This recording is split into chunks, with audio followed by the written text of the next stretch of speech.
Sejam bem-vindos ao curso Técnico em Manutenção e Suporte em Informática. Eu sou a professora Vilmara Andréa Feitosa de Souza, sou engenheira eletricista e engenheira de segurança do trabalho e vou ministrar para vocês a disciplina de eletrônica. Essa é a nossa primeira aula em que nós vamos conhecer os conceitos de eletricidade e também daremos início à análise de circuitos elétricos. Em eletricidade, nós vamos conhecer os conceitos de carga elétrica, condutividade elétrica, condutores isolantes, corrente, tensão, potência, resistência elétrica e o conceito básico de eletrostática. A eletricidade é o ramo da física que se dedica a estudar fenômenos originados a partir do fluxo de cargas elétricas. Vem do latim electron, que significa âmbar. A eletricidade ela é bem presente e indispensável que serve para facilitar a sobrevivência do ser humano na Terra. Nós somos testemunhas que ela proporciona a existência de benefícios como a iluminação, a comunicação, aquecimento, refrigeração, enfim, acionamento de inúmeros aparelhos domésticos e de máquinas no setor industrial que executam variados tipos de tarefa. Em 1950, o físico Benjamin Franklin, considerado o pai da eletricidade, compilou o conhecimento que se tinha na época na prática de experimentos, como o da pipa, que ao ser atingida por um raio, provava que estes eram descargas elétricas, criando assim o primeiro para-raio. Carga elétrica, ela é uma propriedade das partículas elementares que compõem o átomo. Aqui na figura nós temos um átomo que ele é formado por prótons, nêutrons e elétrons. Os prótons localizam-se no núcleo do átomo e possuem carga elétrica positiva. Os elétrons ficam na eletrosfera, região ao redor do núcleo atômico, e têm carga elétrica negativa. Já os nêutrons, também localizados no núcleo atômico, eles não possuem carga elétrica. Condutividade elétrica é a capacidade dos materiais de conduzirem ou transmitirem corrente elétrica. Quanto à condutividade, os materiais eles podem ser classificados em condutores. Um exemplo é o metal, que é o melhor condutor existente. Temos também os semicondutores e os isolantes, também conhecidos como dielétricos. O material condutor ele possui a propriedade de possuir elétrons livres em grande quantidade e assim pode colocá-los em movimento com menor gasto de energia. Os materiais condutores mais conhecidos são o ouro, prata, cobre, alumínio e o ferro. E os materiais que têm um reduzido número de elétrons livres são considerados isolantes. Os materiais isolantes mais conhecidos são madeira, borracha, o vidro, o papel e o plástico. Vamos agora conhecer um pouco o que é corrente elétrica. Corrente elétrica é o fluxo ordenado de cargas elétricas que se movem de forma orientada em um condutor elétrico sólido ou em soluções iônicas. Sem a corrente elétrica, não seria possível, por exemplo, fazer funcionar qualquer aparelho elétrico ou eletrônico. A corrente elétrica ela pode ser definida como o fluxo contínuo de cargas elétricas. Temos aqui a fórmula da intensidade de corrente elétrica, em que ela é igual à variação da carga elétrica dividido pelo intervalo de tempo, em segundos. A corrente elétrica ela pode ser contínua ou alternada. Ela é dita contínua quando o seu sentido no circuito é único, ou seja, o movimento dos portadores de carga que acompanha a corrente sempre acontece da mesma forma. Quando o sentido de movimento dos portadores de carga é variável, a corrente elétrica é denominada de corrente alternada. Temos aqui um gráfico representando os sentidos da corrente contínua e alternada.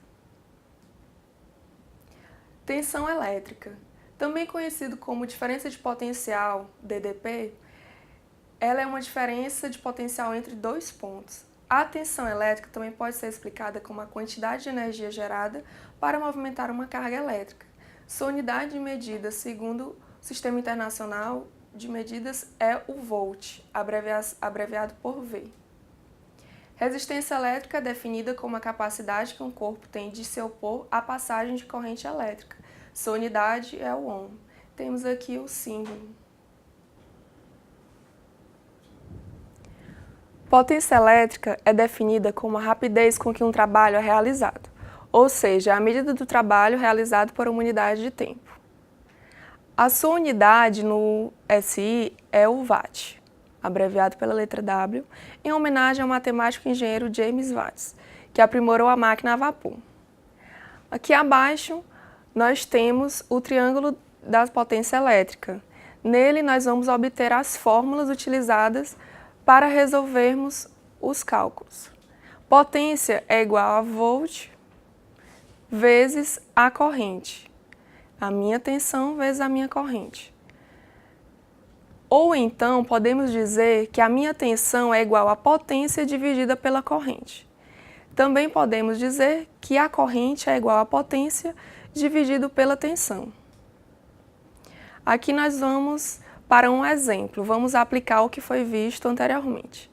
Se na sua residência tem um chuveiro ligado a uma tensão de 220 volts e consome uma corrente de 20 amperes, qual será a potência dissipada pelo mesmo quando está ligado? Nós vimos anteriormente no triângulo de potências que a potência é igual a tensão vezes a corrente. Então, a minha potência vai ser 220 volts vezes 20 amperes. Logo, a minha potência é 4.400 watts, que equivale a 4,4 kW. Exemplo 2.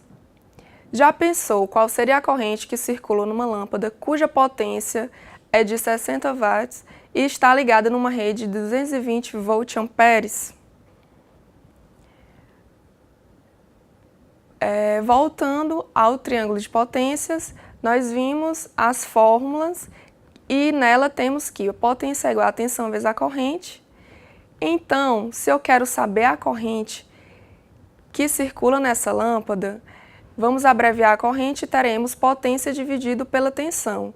Assim, a minha corrente é igual a 60 dividido por 220. Portanto, a minha corrente é igual a 0,272 amperes. Eletrostática. O estudo dos campos elétricos associados a cargas elétricas em repouso é conhecido como eletrostática. O estudo da eletricidade estática é muito importante para quem se destina a fazer montagem e manutenção de microcomputadores. A sua causa. O excesso ou falta de elétrons nos corpos os torna eletricamente carregados. Isso acontece em função do desequilíbrio dos átomos. E o seu efeito é porque algumas vezes, quando alguns materiais são friccionados, produzem cargas eletrostáticas. O simples ato de uma pessoa levantar de um sofá forrado com material plástico ou caminhar sobre um tapete pode deixá-la carregada eletricamente. A pulseira antiestática deve ser ajustada ao pulso e em seguida conectada ao ponto de aterramento através do plugue para ligação. A função dessa pulseira é desviar para a terra a eletricidade estática acumulada no corpo de quem estiver usando. Já as luvas antiestáticas são usadas para evitar o contato direto entre as mãos e as peças no momento em que se vai fazer a montagem de computadores. Isso evita que possíveis descargas eletrostáticas sejam transferidas para os componentes manuseados. Agora vamos iniciar o estudo sobre circuitos elétricos. Durante o processo na atividade de manutenção eletroeletrônica, é comum para o técnico fazer medições de corrente, tensão, resistência e identificando assim possíveis falhas nos circuitos. Os circuitos elétricos geralmente são constituídos por 4 partes. A primeira delas é a fonte de alimentação ou bateria. A segunda é o condutor ou conjunto de fios que interligam seus componentes. A terceira é o consumidor, também conhecido como carga.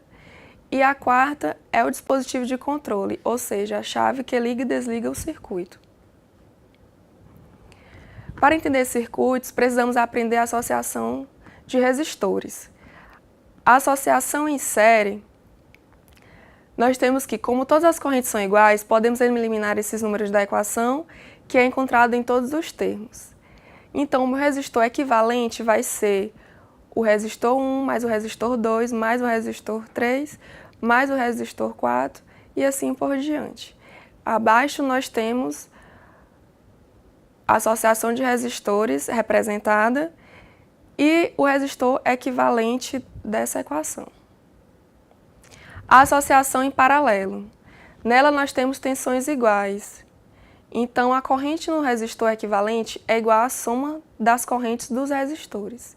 Então, a equação que calcula a corrente em um ponto do circuito é corrente é igual a tensão dividido pela resistência. Logo, nós temos esta equação em que a tensão dividido pelo resistor equivalente é igual à tensão 1 dividido pelo resistor 1 mais a tensão 2 dividida pelo resistor 2 e assim por diante, de acordo com o número de resistores no circuito. Como todas as tensões são iguais, podemos eliminá-las de todos os termos da equação. E quando se trabalha com apenas dois resistores em paralelo, podemos utilizar a equação abaixo, em que a resistência equivalente é igual a resistência 1 vezes a resistência 2, dividido por resistência 1 mais resistência 2. Associação mista. Em um mesmo circuito, pode ser encontrados resistores em série e resistores em paralelo. Para calcular a resistência total do circuito, deve-se primeiro calcular a resistência equivalente dos resistores em paralelo e, em seguida, considerá-lo como se fosse mais um resistor em série. Vamos a um exemplo. Calcule o valor da resistência equivalente do circuito abaixo. Neste circuito, nós temos 3 resistências em série. Como vimos anteriormente, quando temos resistência em séries, nós somamos os seus valores. Então, a minha resistência total ou resistência equivalente é igual a R1 mais R2 mais R3. O resistor 1 é igual a 5 ohms, resistor 2, 10 ohms, resistor 3, 15 ohms. Então, temos que 5 mais 10 mais 15 é igual a 35 ohms. Então, o valor da resistência total deste circuito é de 35 ohms. Exemplo 4. Calcule o valor da resistência equivalente do circuito abaixo. Aqui nós temos 3 resistores em paralelo. Utilizando a fórmula vista anteriormente, nós temos que 1 dividido pela resistência total é igual a 1 dividido pelo resistor 1, mais 1 dividido pelo resistor 2, mais 1 dividido pelo resistor 3. Seus valores são 4, 8 e 5. Fazendo o cálculo, nós temos que 1 dividido pelo resistor total é igual a 0,575 ohms. Sendo assim, a minha resistência total é igual a 1 dividido por 0,575, que é igual a 1,74 ohms. Exemplo 5. Calcule o valor da resistência equivalente do circuito abaixo. Este circuito é um circuito misto. Então, primeiro vamos resolver a associação em paralelo. Vimos anteriormente que a fórmula utilizada para resolver uma associação em paralelo de 2 resistores é igual ao resistor 1 vezes o resistor 2 dividido pelo resistor 1 mais o resistor 2. Em seguida, somamos o seu valor com o resistor de 5 ohms. Teremos então a resistência total, que equivale a 7 ohms.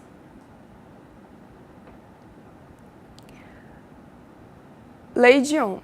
As leis de Ohm, postuladas pelo físico alemão Georg Simon Ohm, determinam a resistência elétrica dos condutores. Além de definir o conceito de resistência elétrica, Georg Ohm demonstrou que no condutor a corrente elétrica é diretamente proporcional à diferença de potencial aplicada. Foi assim que ele postulou a primeira lei de Ohm. Suas experiências com diferentes comprimentos e espessuras de fios elétricos foram cruciais para que postulasse a segunda lei de Ohm. A primeira lei postula que um condutor ôhmico, mantido a temperatura constante, a intensidade de corrente elétrica será proporcional à diferença de potencial aplicada em suas extremidades. Ou seja, sua resistência elétrica é constante. A fórmula que representa é resistência é igual a tensão dividida pela corrente, ou tensão é igual a resistência vezes a corrente. Segunda lei de Ohm. Ela estabelece que a resistência elétrica de um material é diretamente proporcional ao seu comprimento e inversamente proporcional à sua área de seção transversal. Além disso, ela depende do material do qual é constituído. E é representada pela seguinte fórmula, em que resistência é igual à resistividade do condutor vezes o comprimento dividido pela área de seção transversal. Vamos a um exemplo da aplicação da lei de Ohm. Calcule a resistência elétrica de um resistor que apresenta 10 amperes de intensidade de corrente elétrica e 200 volts de diferença de potencial. Nós temos que resistência é igual a tensão dividido pela corrente. Então, a minha resistência é 200 dividido por 10. Logo, a resistência é de 20 ohms.